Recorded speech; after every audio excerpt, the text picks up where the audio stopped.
You're listening to The Jacob Valk Show. He's breaking down the latest and greatest in sports as only he can. Follow him on Twitter at RealJacobValk. Here he is, Jacob Valk. Hello,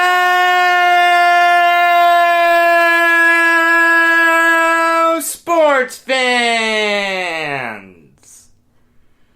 Welcome to another edition of the Jacob Valk Show. I am Jacob Valk, and as promised, I'm going to break down every single hockey game that happened over the weekend. I'm also going to preview the games today that are the second games in its series. By that I mean I can't talk about Capitals Lightning because I haven't seen them play yet. I have no idea how they're going to play coming into the restart. It's why I didn't do any previews. I can't evaluate them. We're all starting at zero here. Everyone. It's never been done before in sports. It's really, really interesting. And I'm not going to talk about Stars Golden Knights. Again, I haven't seen them. But I will preview the 4 other games. That's why you're getting an early podcast today. And you're going to get early podcasts on Tuesday and Wednesday also. Maybe Thursday, depending on how the NHL schedule shakes out. You may even get early podcasts when the NBA playoffs get off the ground. I would think those would all be evening games, but I don't know. You're also going to get a New York Yankees show today. That's going to drop at 6 p.m. Eastern Time. I'm in the process of getting special intros made for those types of shows. It just takes a little while to get off the ground, but it'll be done soon, I promise. But without further ado, I have to talk about the Islander game first. Yeah, I know. Rangers Hurricanes came first, and Blackhawks Oilers came second, but it's been a long time since I've been able to talk about the Islanders, so please indulge me. This was as great a game as you could have expected them to play. As an Islanders fan, you cannot have any complaints with how they played. I thought they had some good chances to get pucks past Bobrovsky, even more than the 2 shots that got by him. By the way, how good is Pajot? I mean, really.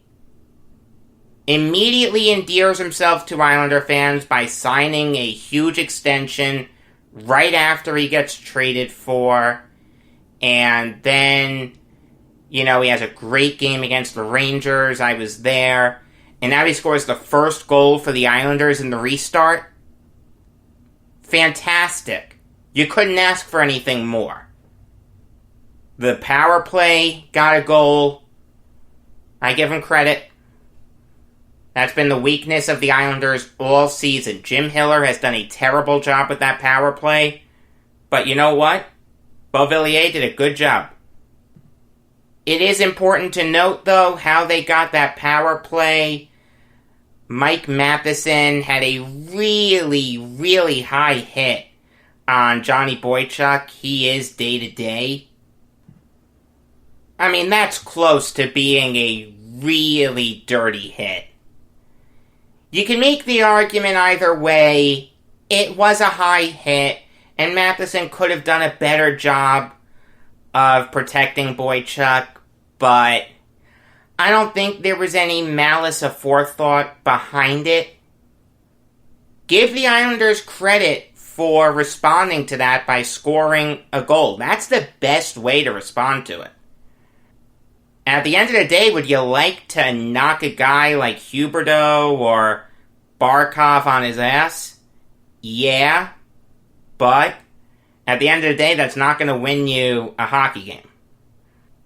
You win hockey games by scoring goals, and the Islanders did a great job of capitalizing on that hit.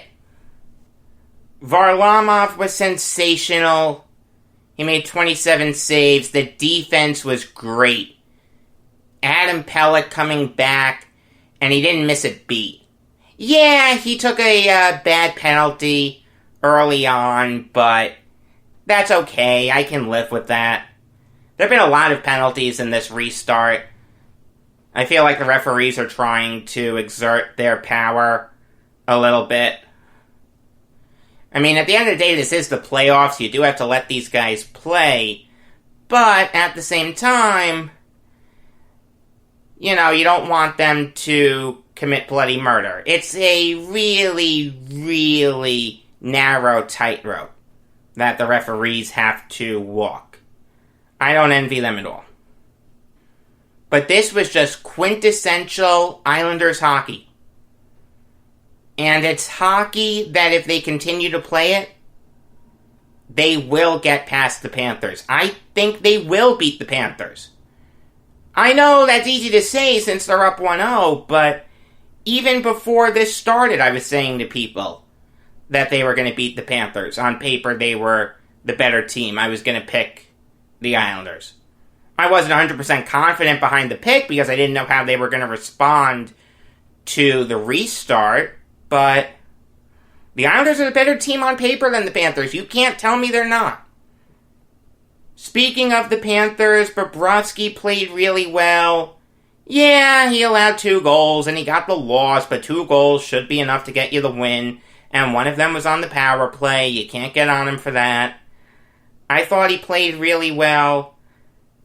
There was really no one who I thought played bad in this game from either side.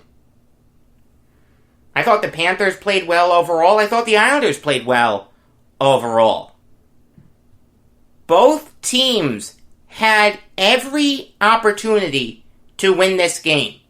The Islanders up 2-0, headed into the third, and then the Panthers with Huberdeau scoring the goal 23 seconds left. He got an odd man rush. He caught the Islanders a little flat-footed. Good goal by Huberdeau. But the Panthers should have been able to seize upon that momentum, and they just couldn't. So if you're a Panthers fan, I wouldn't go too crazy. I understand best of 5 series.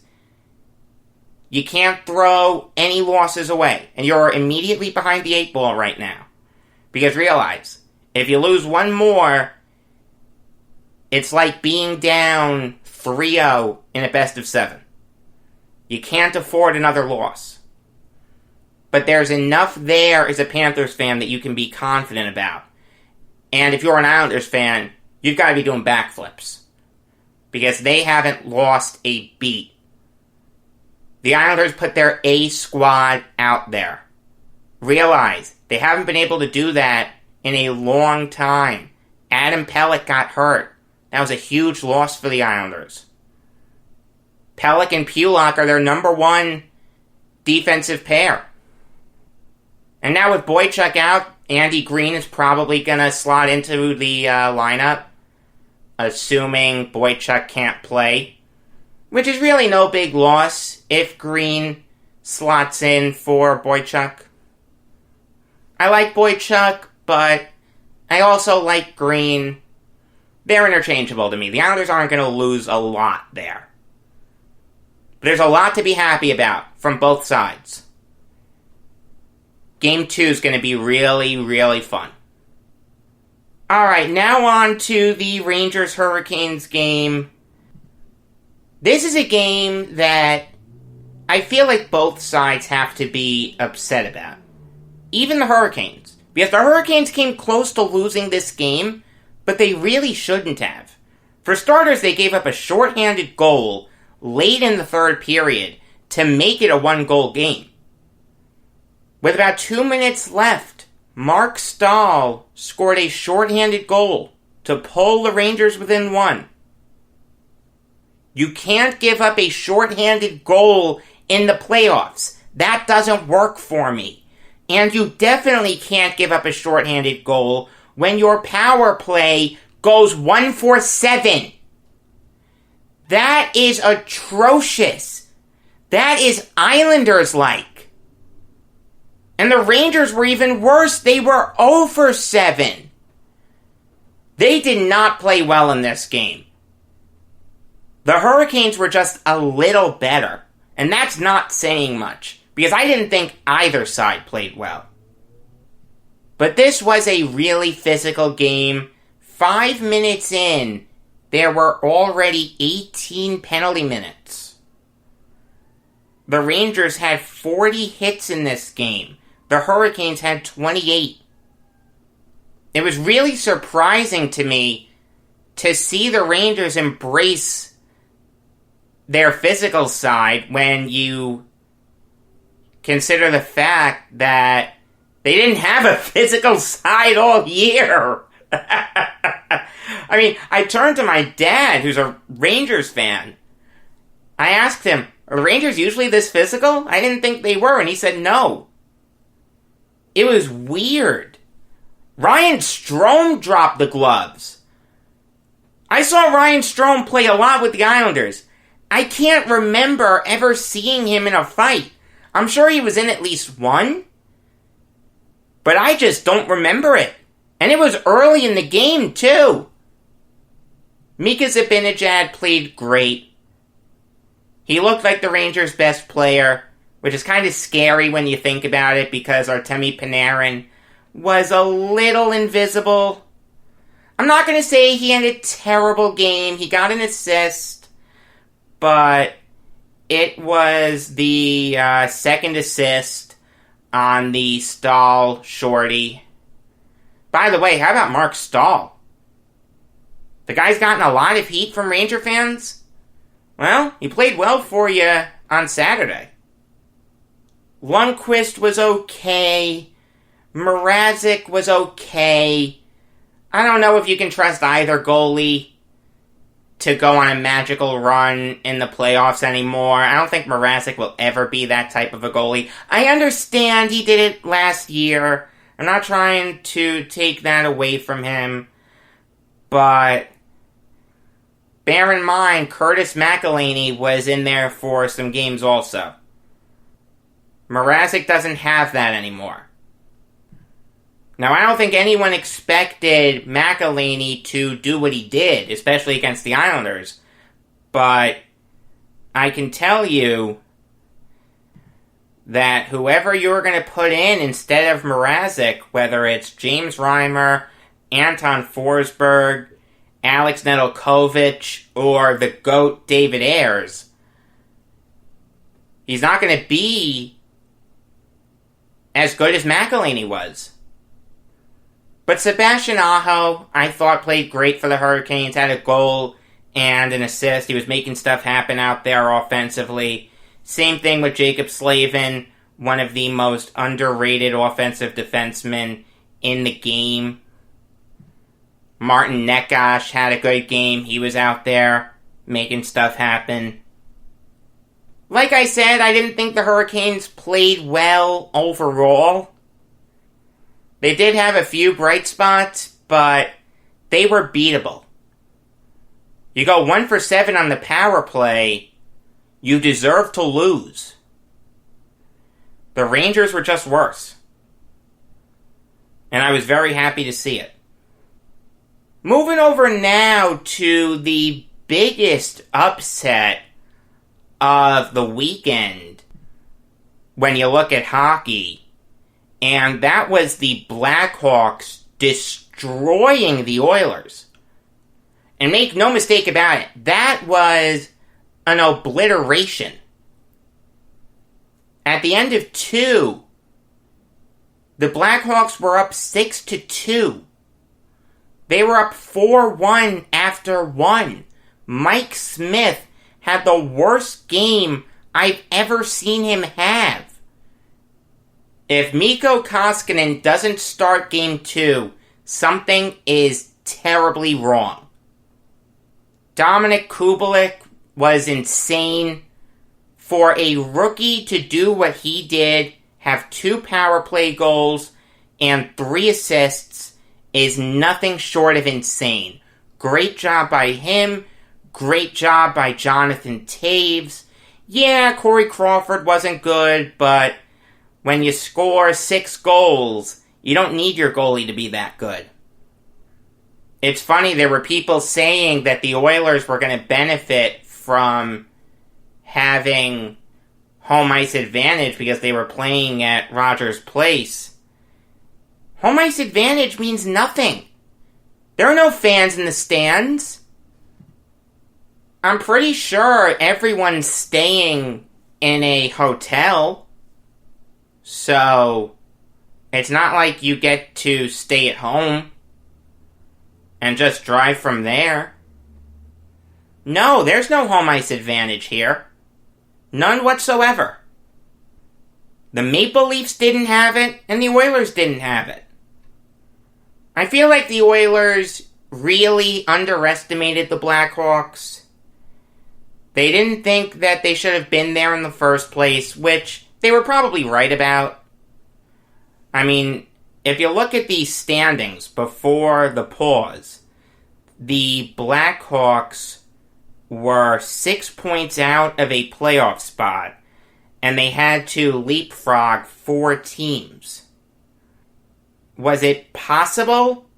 Yes. But it was highly unlikely. So give them credit.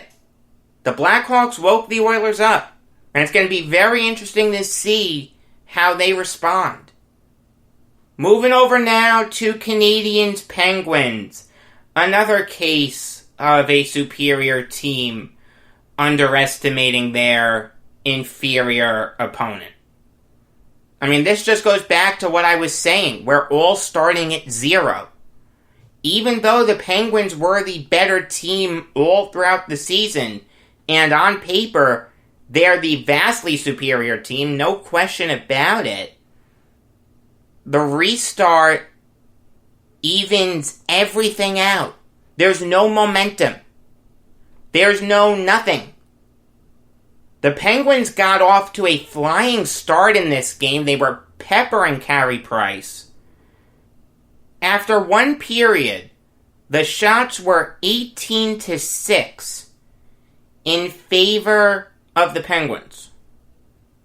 To put that number into perspective, both teams had less than that in the second and third periods combined. And the third period and overtime combined. But then the Penguins got complacent. They went 1 for 7 on the power play. The Canadiens were gifting them the game. But again, they got complacent. I mean, the Penguins were down 2-0. About midway into the second period. Who saw that coming? Who saw the Habs leading 2-0 in Game 1? I know I didn't. But give the Penguins credit. They came storming back. Sidney Crosby showing why he's still one of the best players in the game. Malkin was out there trying to make stuff happen, but he didn't get on the score sheet. He did lead the Penguins in shots on goal with 8. But again, he just didn't get on the score sheet. You need Malkin to contribute more than that. Brian Rust had the power play goal to tie the game. Gensel played well. Pettersson played well. It was really the new crop of Penguins that got them to overtime. but it was Jeff Petrie who ended up winning the game. If you had Jeff Petrie scoring the game-winning goal before overtime started, I hope you played lotto. Because I think if you would have told Jeff Petrie that he would have scored that game-winning goal, he would have looked at you like you were insane. I mean, he's a physical player. He's regarded as more of a defensive defenseman than anything else. He has a little bit of an offensive game, but nothing spectacular. If you wanted to call him a two-way defenseman, you could, but his defense is better than his offense. And he was able to slip one by Matt Murray. Give him credit. And it was kind of interesting to see Murray get the start. There were some people calling for Tristan Jarry to get the start. I mean, Jarry had the better season, but Murray's the proven playoff performer. Murray played well, though. I mean, you can't put this loss on Murray. I think Mike Sullivan did the right thing by starting Murray. Some other players who caught my eye for the Canadiens besides Price and Petrie, they're young guns, Nick Suzuki and Jesperi Kotkaniemi. If the Canadiens are gonna win this series, they need their young guns to grow up very fast. And they've got to give Price more support. It's just that simple. It's very possible they can win this series. They've shown that they can beat the Penguins. But I wouldn't bet the rent on it. Moving on now to Jets-Flames. A really competitive game. I mean, this game was closer than the scoreboard would indicate. The Jets came out like bats out of hell in the first period, but Jeff Ward made some great first intermission adjustments. There was no bigger one than not having to game plan against Mark Scheifele. Obviously, he left the game with some kind of a lower body injury. We don't know exactly what it was, but it looked innocuous live time, but then when you saw the reaction, it's like, oh my god. Something serious happened. Now, I don't think that was a dirty hit by Tkachuk. I know there are some people that have said it is, and Tkachuk isn't the cleanest player in the world. I like Tkachuk. But he has his moments that make you want to strangle him. Or have his father strangle him. But if Tkachuk really wanted to injure Scheifele, he would have done it more than what he did. He barely touched Scheifele. Scheifele turned away. Tkachuk had a little bit of contact, and then something happened. But other than that, I thought the Flames did a great job defensively. Their zone defense was really working. And their special teams was on point. The Jets were 0 for 7 on power plays. Give the Flames credit. They gave the Jets nothing to work with. And the Flames scored 2 power play goals and a shorty. Would the game have been different if Scheifele had stayed on the ice? Possibly, but not by much. The Islanders had to overcome the Johnny Boychuk injury.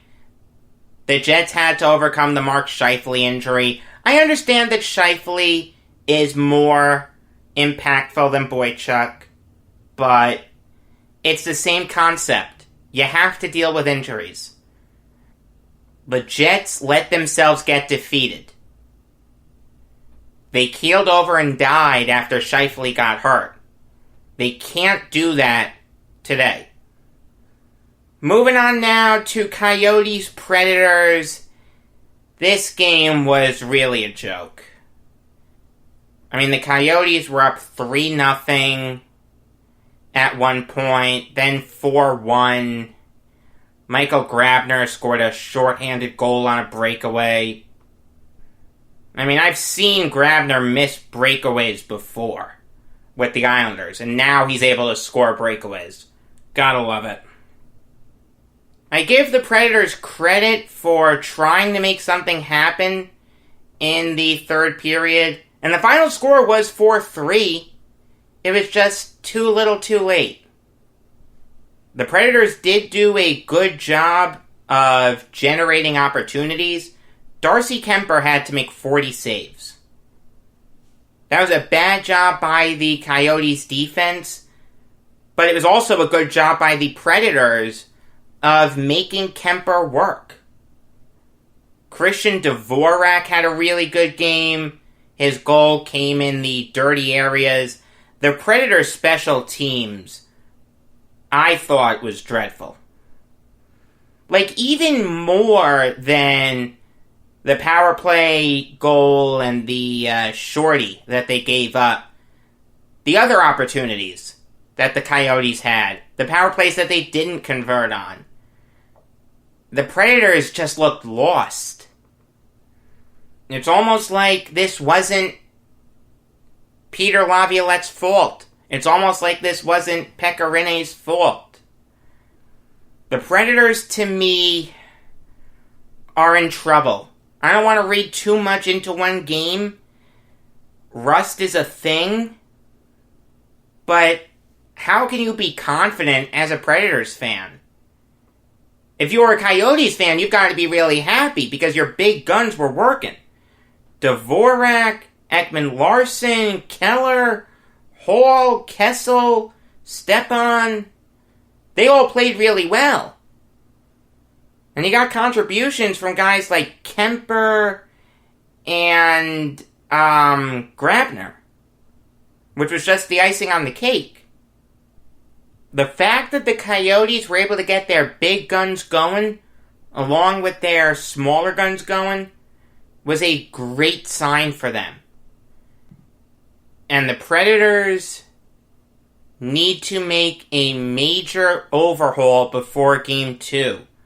Otherwise, they're going to get swept. Moving on now to Flyers-Bruins. Tuukka Rask couldn't play with some kind of undisclosed illness. He's under the weather. He should play on Wednesday, but Yaroslav Halak got the start. No big deal. Halak was a co-winner of the William Jennings Trophy, but Halak really didn't play well. He gave up 4 goals. He just looked overwhelmed out there. And it was funny, I was listening to the broadcast crew say, oh, Halak was overwhelmed by being the starting goalie. He's better as a 1B backup. Look, if you can't be a starting goalie in the NHL and you're a goalie, what are you playing the game for? Shouldn't you want to be a starting goalie? Halak was given the opportunity with the Islanders, and look, he had his moments. I actually liked Halak. And yeah, he played on some bad teams. He only made the playoffs once. And against the Capitals, I thought he played well. Now, he didn't backstop the team to the playoffs, but look, if those Islanders teams had players like Patrice Bergeron and David Pasternak and Brad Marchand and Torrey Krug and David Krejci, they would have made the playoffs. That was really weird for me to hear about Halak. I mean, he laid an egg. There's no question about it. And another Islander scored a goal, Nate Thompson. I remember Nate Thompson whiffing on a wide-open net, and I'm telling you, he beat Henrik Lundqvist, big 4x6 opening, and Thompson fanned on it. I was there. I was so furious. But give the Flyers credit, they just outplayed the Bruins here. Carter Hart was insane. His first ever playoff game. He's 21 years old. He's playing in his first playoff game, and he only allows 1 goal against the best team in the NHL. That sounds pretty good to me. Philip Myers was all over the place making stuff happen. This was just a great game for the Flyers. The Bruins came out flat. I think they coasted a little bit. I think they expected to just bowl over the Flyers like they bowled over everyone else. But that's not the way it's going to work. Again, we're all starting at 0. Moving on now to Blues Avalanche, the game of the weekend. 2 great teams going at it, the defending Stanley Cup champions versus a Colorado Avalanche team that has one of the most exciting players in hockey in Nathan MacKinnon and one of the most exciting rookies in the NHL in Cale Makar. You put them with guys like Burakovsky and Landy and Rantanen and Grubauer. Yeah, they're a scary team. This was the series that I circled on the Western Conference side of things as the best series. And no one played bad. Everyone played great. It was just that stupid penalty by Steen late. And Nazem Kadri, if he was just a fraction of a second later, a fraction of a second, the game's going into overtime. But Kadri buried it with literally no time to spare. There was .00001 left on the clock. I don't know how he did that. I mean, make no mistake about it, these are 2 evenly matched teams. And this is going to be a really fun series. I think it's going to go 5 games. I don't know who's going to win, but I think it's going to go 5 games. Moving on now to Blue Jackets Maple Leafs. Another game that featured, I don't want to say evenly matched teams, because I think the Maple Leafs are better than the Blue Jackets, but the Blue Jackets are no slouches. Realize, they swept the Lightning last year, and the Lightning were the best team in hockey. Whenever the playoffs hit, John Tortorella is just able to get his guys cooking.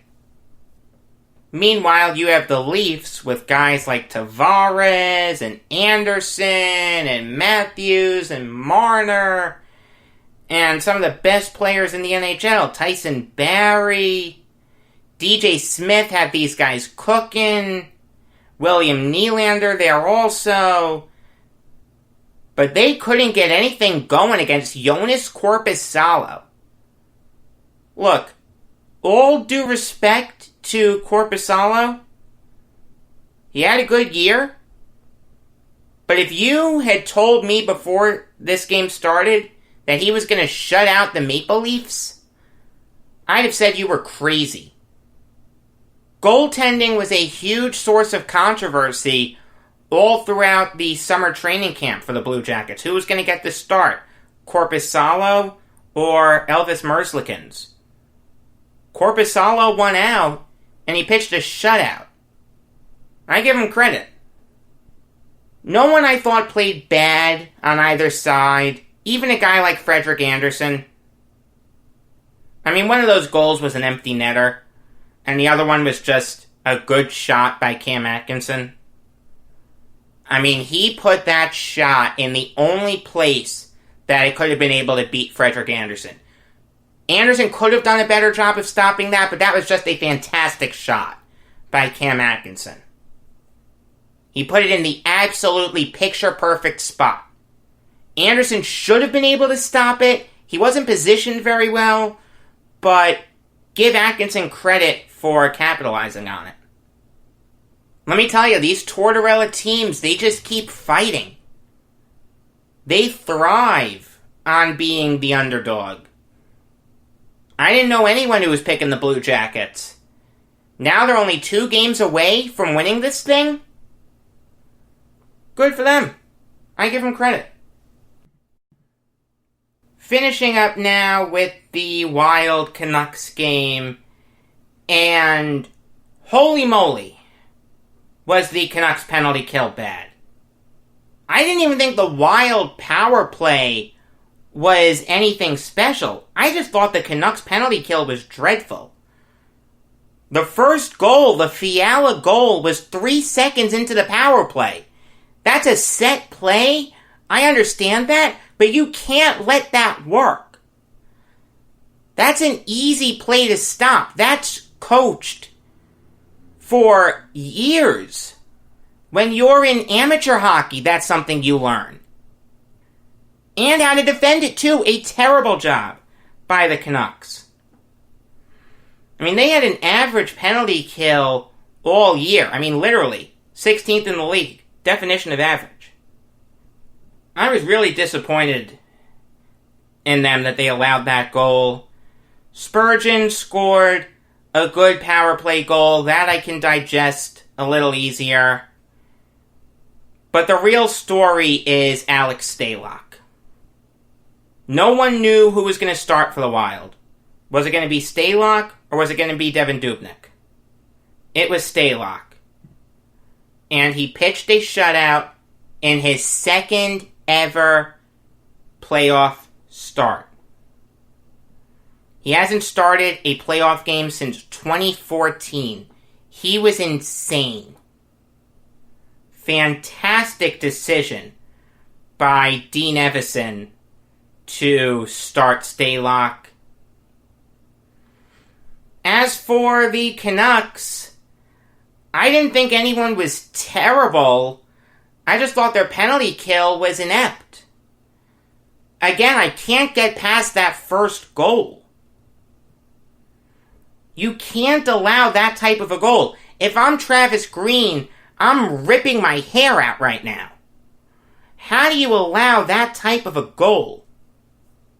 But nevertheless, a good win for the Wild. Stalock has to be insanely confident right now. Good for him. He deserves it. It's a very easy story to get behind. Alright, now it's time for the previews. And I'll start with Rangers Hurricanes. They just have to capitalize on their opportunities more. Again, they went 0 for 7 on the power play on Saturday. You're not gonna win like that. If you're gifted 7 power plays, you've got to score at least 1, preferably 2. In fact, there are some people that would even say 3. Make the most out of your opportunities. That's the advice I would give to the Rangers. There are a bunch of people that are going to scream for Igor Shesterkin. You can try that, although Lundqvist wasn't the issue on Saturday. I understand you want to see the young hotshot goalie, but if he starts and lays an egg, Quinn is going to be second-guessed like crazy. Why did you start this unproven rookie over one of the greatest players in your franchise's history in Henrik Lundqvist? I don't know what I would do if I was David Quinn.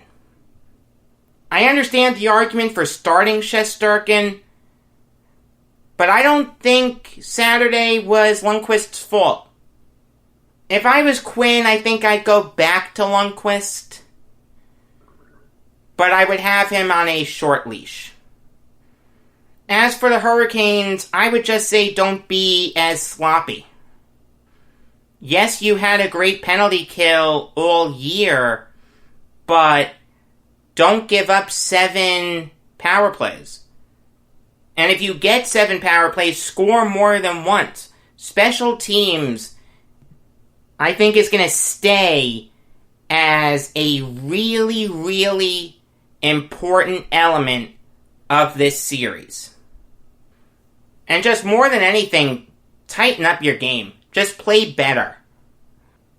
If I was Rod Brindamore, I wouldn't be thrilled with how my team played. Yeah, you got the win, so you can't get too upset, but just tighten up. Moving on now to Jets Flames. I would say to the Jets, calm down. Mark Scheifele probably isn't going to play as of the time I'm recording this. Same thing with Patrik Laine. You're going to want to try to do too much. You're going to get sloppy. You're going to try to take out your anger on anyone in a Flames jersey. Don't. Stay calm. Stay disciplined. There are also going to be some players trying to do too much. Don't. Relax.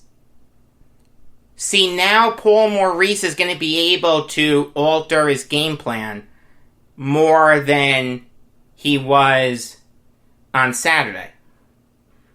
I would just say keep calm, know your role, don't get sloppy. As for the Flames, I would try to goad the Jets into making mistakes, say things that get under their skin. All's fair in the playoffs. If you're Kachuk and you want to say to someone, I purposely injured Mark Scheifele, go for it. This is the playoffs. Nothing's off limits. Scheifele and Laine are probably going to be out. The Flames are now by far and away the more skilled team. Let Kachuk continue to be a factor. Let Gaudreau continue to be a factor. Lindholm, Monahan, and Backlund also. I'd look to exemplify the Scheifele injury. I'm going to skip over the 2 round-robin games for now and move over to Canadiens-Penguins. The biggest key for the Canadiens is to get the heat off of Carey Price. Price was asked to do way too much on Saturday. If you keep peppering Carey Price with shots, eventually you'll win the game. You can't expect someone to be an impenetrable brick wall all the time. The Canadiens need to give him more support. They need to help out their goalie. That's the most important thing. Force more dump-ins. Don't give in to the Penguins' forecheck. Let Price get some time to clear his head. Don't let him constantly get peppered with shots. As for the Penguins, I would say don't overlook your opponent. I think early on, the Penguins got complacent, even after Kotkaniemi scored the first goal. I think the Penguins just looked at that as a fluke. It wasn't until Suzuki scored that they really clicked into high gear and thought to themselves, oh wow, we really have to try to win this thing. Don't overlook your opponent, respect the guys who you're going up against, and be better on the power play. 1 for 7 isn't going to work. And Blackhawks Oilers, for the Blackhawks, I would say try to get Patrick Kane a little more involved. I don't know how much you're going to be able to rely on Kubalik. I would try to get Kane a little more involved. Duncan Keith a little bit also. Have Kubalik there. Have him as a solid fallback, but don't have him be the best player. I don't think you can do that a bunch of times and expect to win. As for the Oilers, start Mikko Koskinen. That's number 1. Mike Smith cannot start. It has to be Mikko Koskinen. And for God's sake, get some depth scoring. It was Draisaitl, McDavid, and Nugent Hopkins. Okay, great. What about guys like Tyler Ennis and Adam Larson and Zach Cassian? Those guys can't do it all themselves. They need help. They need depth scoring. Also, I think the Oilers overlooked the Blackhawks. I think they just expected to coast into their home arena and win. It's not going to happen. Moving on now to football, because there is a lot to talk about there.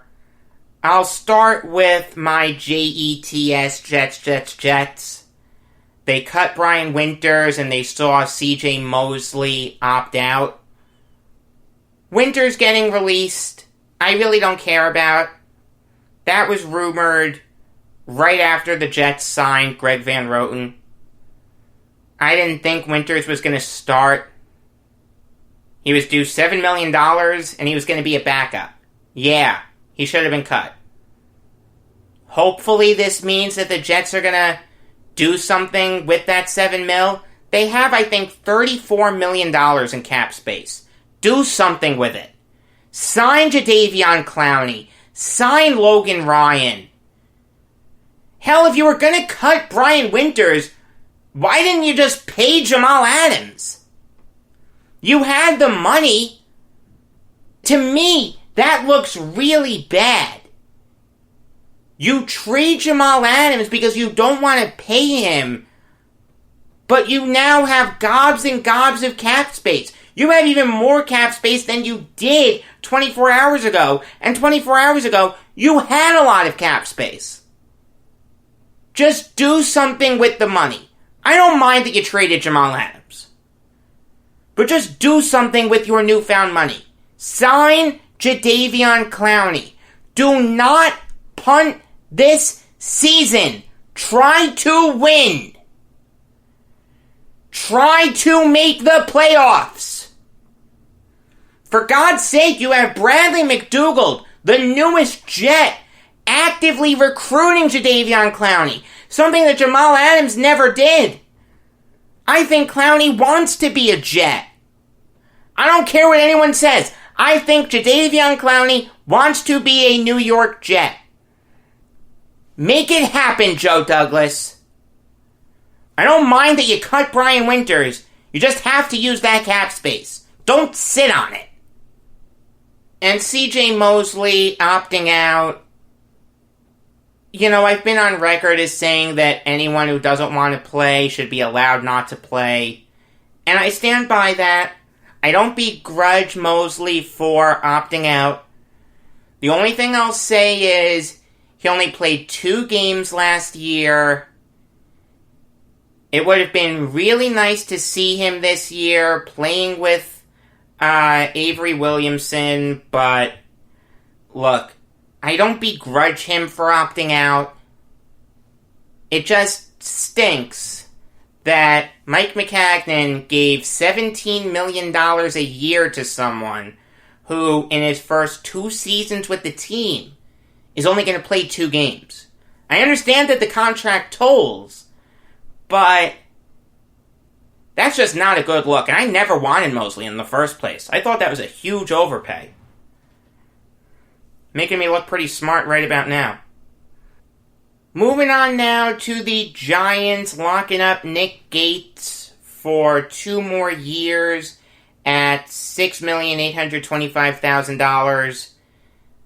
If he reaches all incentives and bonuses, he'll hit $10,325,000. That's a little steep for my blood. I mean, Gates is going into his 2nd year. He was a nobody before he got playing time with the Giants late in the season. He played well against the Jets. Then weeks 15 to 17, he played over 50 snaps in each of those games and played well. He was actually the Giants' best offensive player last year, according to Pro Football Focus. He had a 77 overall grade. He was the 2nd best player on the team, according to PFF, behind only Dalvin Tomlinson. $3 million a year, I don't mind. Gates is going to have a really important role on the team. He's going to be the guy who takes over for Nate Solder. I mean, that Giants offensive line is now Gates, Will Hernandez, Spencer Pulley, Kevin Zeitler, and Andrew Thomas. Gates is going to have a really important responsibility on that offensive line. I understand that Solder wasn't great for the Giants, but still, it's a big ask to ask a second-year player who wasn't a highly touted prospect or anything. Again, this guy was a nobody before late last season. Now he's going to be the starting left tackle. That's tough. That's a tough ask. But I think Gates can do it. I like Gates. $3 million a year, I don't mind. $5 million a year, I can't get behind. But it's only $5 million a year if he reaches every single benchmark. I don't mind this deal for the Giants. It makes sense. I know why they did it. Moving on now to Yoenis Cespedes opting out. And look, I'm a Mets hater. I'm one of those Yankee fans that hate the Mets. I don't know if I'm in the minority there. I really don't care. All you need to know is I hate the New York Mets. And it's really funny to me how 2 weeks ago you had people hyping up this team like it could actually make a big run in October. Oh, we have Cespedes as our DH. This is the perfect landing spot for him. We have so much lineup versatility now. Edwin Diaz is going to have a bounce-back year. Our bullpen's going to be great. Dylan Betances, Seth Lugo, Justin Wilson, blah, blah, blah, blah, blah. Now, August 3rd, those same people are saying, woe is me, about the Mets. In the span of about 2 weeks. I mean, that's just hysterical to me. I understand in a 60-game season, anyone could make the playoffs. But I never really thought the Mets had a great chance of making it. I thought they had the same chance of making it as a team like the Reds or the Rangers. But no, there were a lot of people saying that the Mets were going to be contenders to play postseason baseball. And now, the team has turned into a joke. They are 3-7. Their bullpen is atrocious. Diaz is inept. Betances is inept.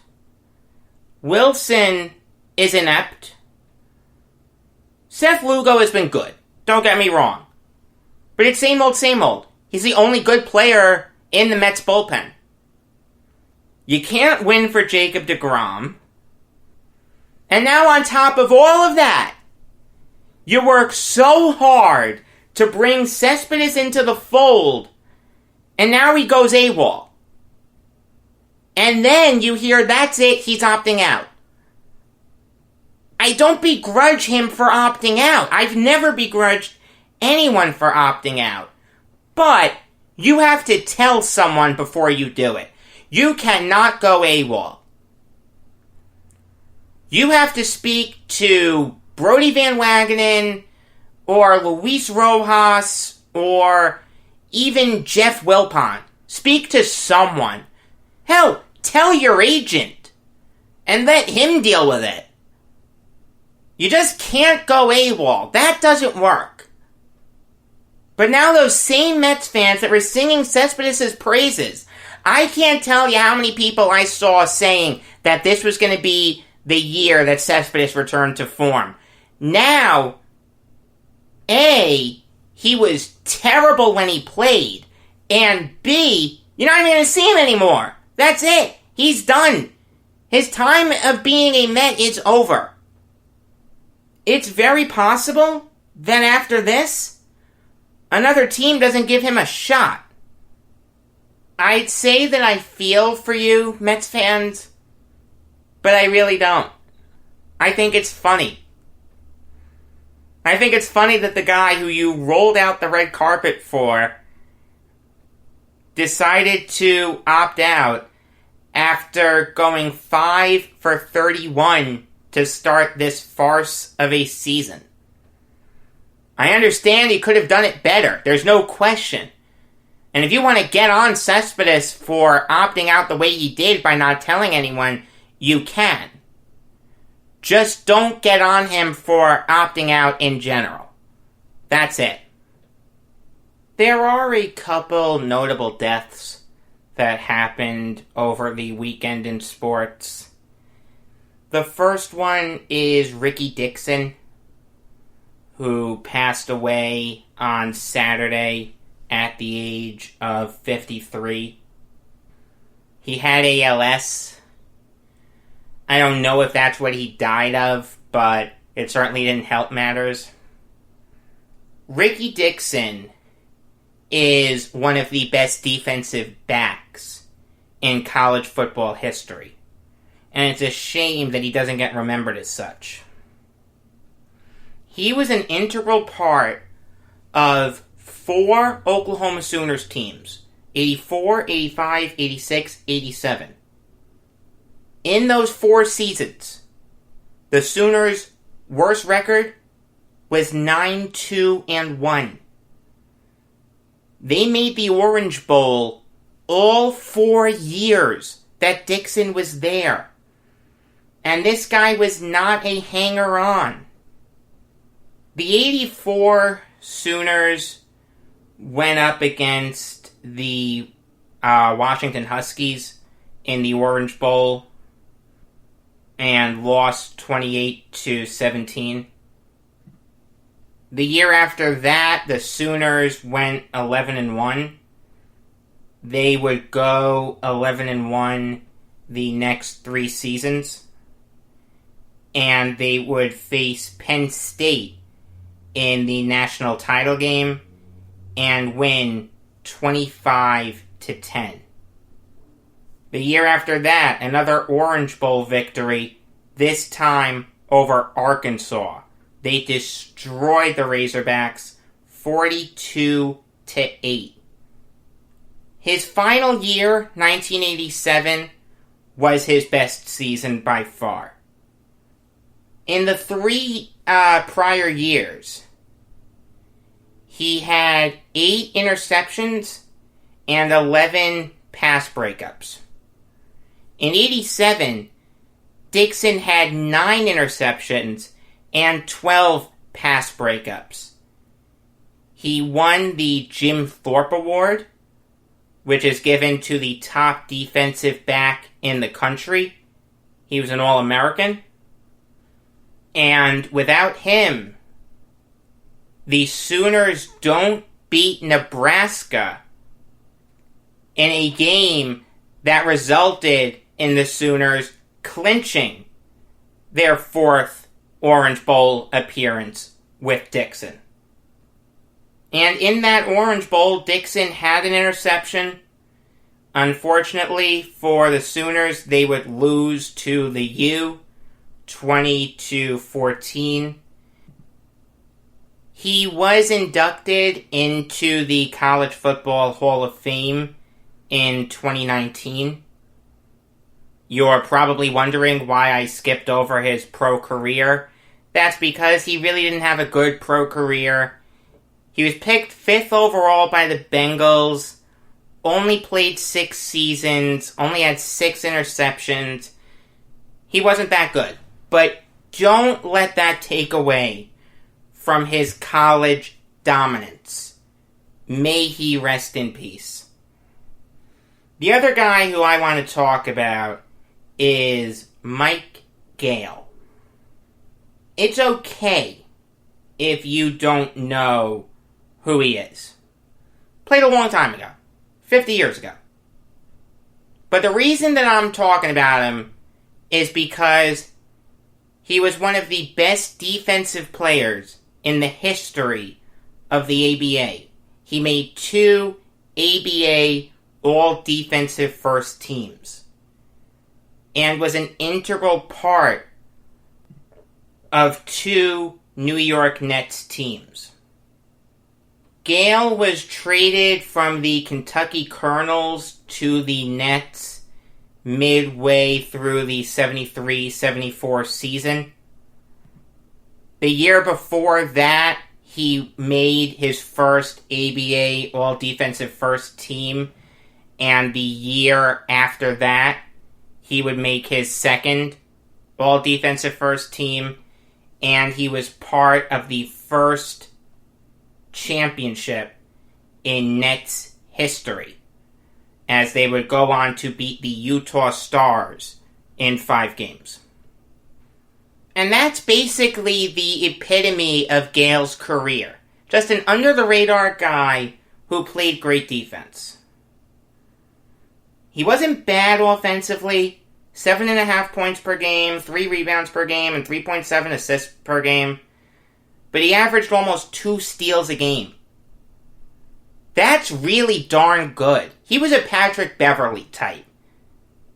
They had very, very similar games. He latched on with the Spurs for a while and still played well defensively, but wasn't anywhere close to being as good as he was in the ABA. But make no mistake about it, throughout the history of the ABA, there were very few point guards that were as dominant defensively as Mike Gale. He died on Friday night at the age of 70. May he rest in peace. New York Yankees show later today. Regular episode of the Jacob Valk Show tomorrow at high noon. Until next time, I am Jacob Valk saying that if God had given George Brett no balls and 2 strikes, he'd still get a hit.